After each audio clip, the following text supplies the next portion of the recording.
TDP కూటమి ఘన విజయానికి 5 ప్రధాన కారణాలు ఇవే. ఏపీ అసెంబ్లీ ఎన్నికల్లో కూటమి సునామీ సృష్టించింది.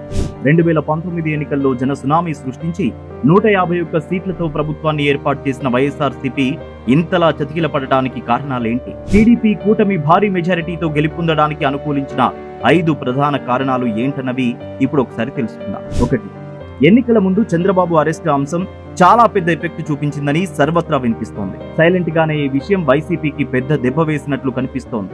ఇది టీడీపీకి సానుకూలంగా మారి కూటమి ఘన విజయానికి తోడ్పడినట్టు తెలుస్తుంది. 2. ఇక రాజధాని మార్పు కూడా వైసీపీకి గట్టిగా దెబ్బ కొట్టింది. 3 రాజధానుల పేరును తెరపైకి తీసుకొచ్చి 5 ఏళ్లుగా జగన్ ఏపీకి రాజధానిని లేకుండా చేశారన్న అపవాదం కూడా టీడీపీ కూటమి విజయానికి అనుకూలించింది. 3. టీడీపీ జనసేన కలవడంతో పాటు కమలంతో జతకట్టడం, దేశవ్యాప్తంగా మోదీ చరిష్మా కొనసాగుతుందన్న సంకేతాలు బలంగా వినబడడంతో ఆ ఉత్సాహం కూడా కలిసొచ్చి టీడీపీ కూటమికి భారీగా సీట్లు గెలుపొందడానికి ఒక కారణంగా నిలిచింది. 4. ల్యాండ్ టైటిలింగ్ యాక్ట్ వంటి అంశం కూడా ఎన్నికల ముందు పెద్ద చర్చకు దారితీశాయి. దీనివల్ల కూడా వైసీపీపై ప్రతికూల ప్రభావం పడిందని అనుకోవచ్చు. ఇది టీడీపీకి సానుకూలించింది. 5. టీడీపీ మేనిఫెస్టో కూడా ఆకర్షణగా నిలిచింది.